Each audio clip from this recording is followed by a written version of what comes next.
friends Chettinad mutton gravy टेस्टलिए इनकी उंगलुक्कु कालान gravy सेंजु कामिक्क पोरेन इदु एप्पडी सेयलांगरद पार्क्कलाम अच्ची असल मटन टेस्ट अप्पडिये इरुक्कुम कंडिप्पा ट्राई पन्नुंगा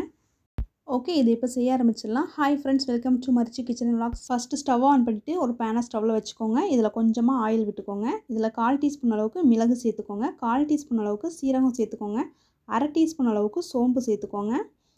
1 டீஸ்பூன் அளவுக்கு கசகசா சேர்த்துக்கோங்க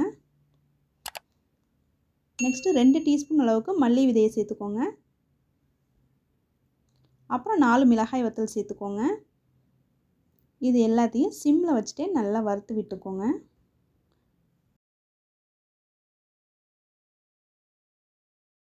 இது லேசா வறுத்தது பிறகு 2 துண்டு பட்டை சேர்த்துக்கோங்க கொஞ்சமா கல்பாசி சேர்த்துக்கோங்க ஒரு 3 கிராம்பு சேர்த்துக்கோங்க இதையும் சேர்த்துட்டு சிம்ல வச்சே நல்லா வறுத்து விட்டுக்கோங்க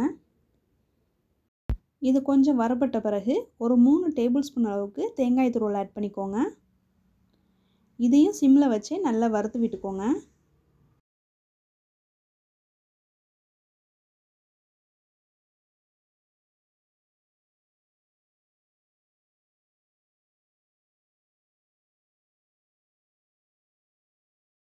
தேங்காய் வந்து இந்த அளவுக்கு நல்லா வறுத்து எடுத்துக்கோங்க ஓகே இது இப்போ வேற பிளேட்டுக்கு ட்ரான்ஸ்ஃபர் பண்ணிட்டு இதே கடாயிலே நம்ம வந்து தக்காளி வெங்காயம் வதக்கிடலாம் இது ஆறறதுக்குள்ளேயும் தக்காளி வெங்காயத்தை வதக்கிட்டு வந்துடலாம் இதே கடாயை லேசா க்ளீன் பண்ணிட்டு அதில் 3 டேபிள்ஸ்பூன் அளவுக்கு நல்லெண்ணெய் விட்டுக்கோங்க இதுக்கு வந்து நல்லெண்ணெய் விட்டால் தான் ரொம்ப நல்லா இருக்கும் கொஞ்சமாக கடுகு சேர்த்துக்கோங்க ஒரு 1/4 டீஸ்பூன் அளவுக்கு சோம்பு சேர்த்துக்கோங்க அப்புறம் ஒரு ஏலக்காய் சேர்த்துக்கோங்க ஒரே ஒரு பிரிஞ்சி இலை சேர்த்துக்கோங்க பிரிஞ்சி இலையை ரெண்டாக பிச்சு போடுங்க ஏன்னா நான் வதக்கும் போது ரொம்ப டிஸ்டர்ப் பண்ணிச்சு அதான் உங்கள்கிட்ட சொல்கிறேன் 1/4 டீஸ்பூன் அளவுக்கு இஞ்சி பூண்டு பேஸ்ட் சேர்த்துக்கோங்க இதை எண்ணெயிலே லேசாக வதக்கி விட்டுக்கோங்க நெக்ஸ்ட் வந்து 2 வெங்காயம் நல்லா பொடி பொடியாக கட் பண்ணி வச்சுருக்கேன் இதோட சேர்த்துட்டு இதையும் நல்லா வதக்கிக்கோங்க வெங்காயம் சீக்கிரம் வதங்கணும்னா கொஞ்சமாக உப்பு சேர்த்துக்கோங்க கூடவே வந்து தக்காளி சேர்த்துக்கோங்க வெங்காயமும் தக்காளியும் நல்லா வதங்கணும் கொஞ்சமாக கருவேப்பிலை சேர்த்துக்கோங்க ஓகே இது இப்போ வதங்கட்டும் நம்ம ஏற்கனவே வறுத்து வச்சுருந்த மசாலாவை நம்ம அரைச்சிட்டு வந்துடலாம் பாருங்கள் இந்த மாதிரி கொஞ்சமாக தண்ணி விட்டு நல்லா மையாக அரைச்சி எடுத்துக்கோங்க வெங்காயம் தக்காளி நல்லா வதங்கின பிறகு இது கூடவே மஷ்ரூம் சேர்த்துக்கலாம் இது வந்து ஒரு பாக்கெட் அளவு மஷ்ரூம் இது அவ்வளோத்தையுமே இந்த மாதிரி 2 கட் பண்ணி நல்லா வாஷ் பண்ணி இதோட ஆட் பண்ணிக்கோங்க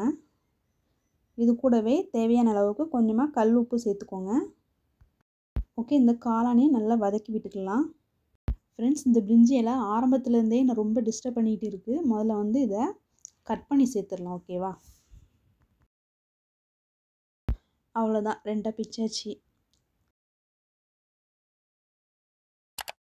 மஷ்ரூம் வந்து நல்லா வதக்கிக்கிட்டு இருக்கும்போதே கொஞ்சம் தண்ணி விட்டு வரும் அந்த ஸ்டேஜில் வந்து நம்ம ஏற்கனவே அரைச்சி வச்சுருந்த மசாலாவை இதோட ஆட் பண்ணிவிட்டு நல்லா மிக்ஸ் பண்ணி விட்டுக்கோங்க உங்களுக்கு தேவைப்பட்டுச்சுன்னா கொஞ்சமாக தண்ணி விட்டு நல்லா மிக்ஸ் பண்ணிவிட்டு மூடி வச்சுருங்க இதை வந்து சிம்மில் வச்சு 5லேருந்து 7 நிமிஷம் நல்லா கொதிக்க விடுங்க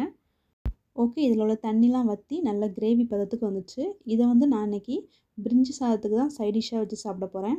இதை வந்து ஒயிட் ரைஸில் சூடாக கொஞ்சம் ரசம் விட்டு நல்லா பிசைஞ்சு இதை சைட் டிஷ்ஷாக வச்சு சாப்பிட்டோன்னா ரொம்ப டேஸ்ட் அட்டகாசமாக இருக்கும் சப்பாத்திக்கு ரொம்ப நல்லாயிருக்கும் சாம்பார் சாதத்துக்கும் நல்லாயிருக்கும் கண்டிப்பாக வீட்டில் ட்ரை பண்ணுங்கள் புரட்டாசி மாதம் வந்து நம்ம நான்வெஜ் எதுவுமே சாப்பிட மாட்டோம் இது வந்து நான்வெஜ் அதாவது மட்டன் டேஸ்ட்லாம் அச்சு அசல் மட்டன் டேஸ்ட்லேயே இருந்துச்சு கண்டிப்பாக நீங்கள் ட்ரை பண்ணி பாருங்கள் என்னுடைய சேனலை புதுசாக பார்க்குறீங்க சப்ஸ்கிரைப் பண்ணிவிட்டு பாருங்கள் ஃப்ரெண்ட்ஸ் நான் மறுபடியும் வேறு ஒரு டிஷ்ஷில் உங்களை மீட் பண்ணுறேன் இது வரைக்கும் நீங்கள் வீடியோ வாட்ச் பண்ணதுக்கு தேங்க்யூ